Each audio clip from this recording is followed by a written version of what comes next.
प्यारे बहनों और भाइयों, मेरा नमस्कार स्वीकारो। देखिए, आज हम आपके लिए बता रहे हैं कि ज्योतिष में जब कुंडली बनाते हैं तो उसमें जो है सभी ग्रहों की दृष्टि का विचार किया जाता है और देखा जाता है। तो जब हम गोचर देखते हैं यानी वर्तमान समय देखते हैं, उसको गोचर बोलते हैं। और वो ग्रह संवारे जाते हैं घड़ी की तरफ। जैसे घड़ी चलती है उस तरफ संवारे जाते हैं। जैसे मान के चलिए, मैं आपके लिए उदाहरण के लिए तौर पर बता देता हूँ। जैसे मान के चलिए कि शनि वर्तमान में कुंभ राशि में चल रहा है, तो हमें अब संवारना है कि भाई सिंह राशि पे कौन सा शनि चल रहा है। तो हम जब घड़ी की साइड से चलेंगे तो 7वां बैठता है। और मान के चलिए हमें देखना है कि वृश्चिक राशि का शनि कौन सा चल रहा है, तो हम घड़ी की साइड से संवारेंगे और जहाँ पर जो ग्रह लिखा रहता है वहाँ 1 माना जाएगा। तो इस तरह वृश्चिक राशि पे चौथा माना जाएगा। अब जब हम इसको दृष्टि से देखते हैं कि भाई इसकी दृष्टि कौन सी है, तो जो क्रूर ग्रह होता है वो दृष्टि जिस पर होती है उसके फल में वो कमी ला देता है, यानी नष्ट कर देता है। और जो शुभ ग्रह होते हैं वो लाभ देते हैं। जैसे गुरु है, शुक्र है, बुध है और चंद्रमा है, ये ग्रह शुभ होते हैं। क्रूर ग्रह में शनि, राहु, केतु, मंगल और सूर्य आते हैं। तो इनकी मैं दृष्टि बता रहा हूँ। तो पहले नंबर तो ये है, सभी ग्रहों की 7वीं दृष्टि तो पूर्ण होती है। सभी ग्रहों की 7वीं दृष्टि पूर्ण दृष्टि होती है, चाहे वो कोई सा ग्रह हो। अब जैसे मान के चलिए गुरु है जैसे, तो अब एक बात बता देता हूँ। इसमें जो है हम गोचर का जब फल देते हैं वर्तमान का, तो हमें घड़ी की साइड में चलना होगा। और हम अगर कुंडली का कोई भविष्य देखते हैं या उनकी दृष्टि देखते हैं तो ये उल्टी साइड से संवारे जाते हैं। जैसे मान के चलिए मैं आपको बता दूं कि जैसे शनि की हमें दृष्टि देखनी है वर्तमान में, तो जैसे कुंभ राशि पे चल रहा है, तो कहने का मतलब ये है कि मेष राशि पर इसकी तीसरी दृष्टि है। मेष राशि पर यानी उल्टी साइड में संवारना पड़ेगा ये। और इसकी 10वीं दृष्टि यानी तीसरी और 7वीं और 10वीं, ये तीनों दृष्टि आपकी पूर्ण दृष्टि हैं। तीसरी, 7वीं और 10वीं।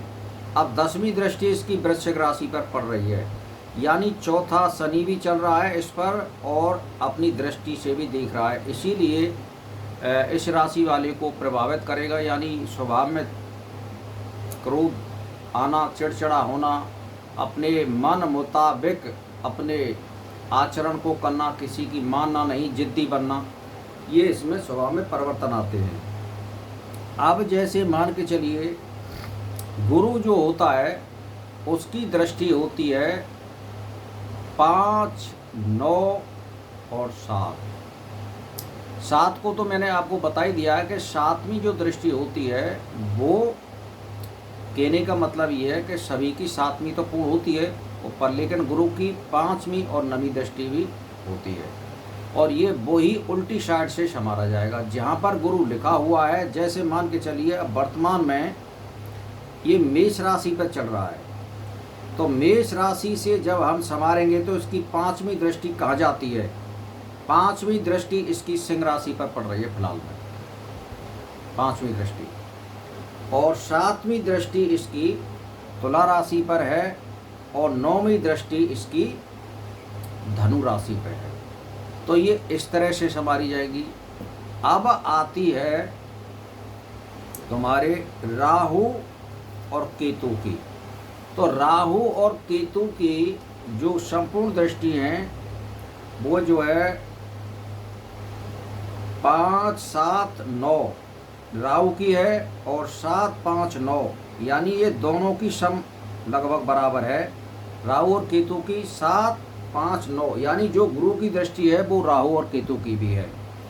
और अब इसमें जैसे मान के चलिए केतु का तो हम उसी तरह से संवारेंगे जिस प्रकार से और ग्रहों की संवारते उल्टे साइड थे, लेकिन अगर राहु की हमें दृष्टि संवारनी है तो हमें फिर गोचर की तरफ देखना पड़ेगा, जैसे घड़ी की चाल चलती है, क्योंकि ये राहु और केतु हमेशा उल्टे चलते हैं। राहु उल्टा चलता है तो केतु सीधा चलता है। तो इस तरह से हम राहु का केवल उल्टी प्रक्रिया से दृष्टि देखते हैं। और हम अगर गोचर में फल फैला रहे हैं किसी का, यानी दिशा चाल में देख रहे हैं कि भाई राहु किसका कौन सा चल रहा है, तो हम विपरीत दिशा से इसको गोचर संभालेंगे। जैसे मान के चलिए आज की तिथि में फिलहाल में ये राहु जो चल रहा है वो जैसे मीन राशि पे चल रहा है मान लीजिए, तो मीन राशि से हम अगर गोचर फैलाएंगे मान के चलिए वृष राशि पर, तो चौथा जो है राहु वृष राशि पर है, यानी उल्टी क्रिया से गोचर संभाला जाएगा इसका राहु, क्योंकि ये उल्टे चलते हैं और केतु सीधा चलता है। तो केवल राहु के लिए ये नेम है।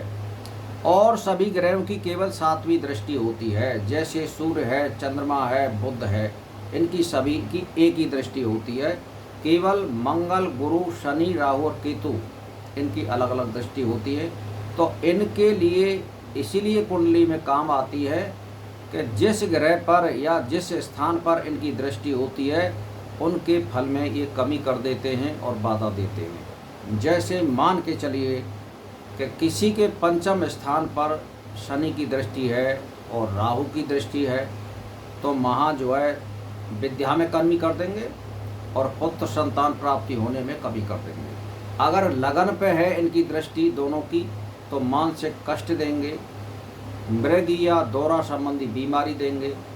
तो इनका फलादेश इस तरह से किया जाता है। क्रूर ग्रहण का जो प्रभाव होता है वो जिस भाव पे दृष्टि गिर रहे हैं उसके भाव को वो कमी कर देंगे, इसका मतलब ये होता है। तो मैंने आपके लिए मोटे मोटे तौर पर बता दिया है कि किसकी क्या दृष्टि होती है। फिर भी मैं एक बार फिर दोहरा देता हूँ कि सूर्य और चंद्रमा, बुध और शुक्र इनकी केवल 7वीं दृष्टि होती है। गुरु, राहु और केतु इनकी 5, 9, 7 ये दृष्टि होती है। शनि की 3री और 7वीं और 10वीं दृष्टि होती है। मंगल की 4थी और मतलब ये कि 7वीं और 8वीं दृष्टि होती है। ये मैंने आपको बता दिया है। 8वीं दृष्टि केवल मंगल की होती है और किसी ग्रह की नहीं होती है। तो भाई और बहनों ये फलादेश करने के लिए काम आते हैं कुंडली में। तो ये मैंने आपको बता दिया है पूरी दृष्टि। तो बस इसी के साथ मेरा नमस्कार स्वीकार हो।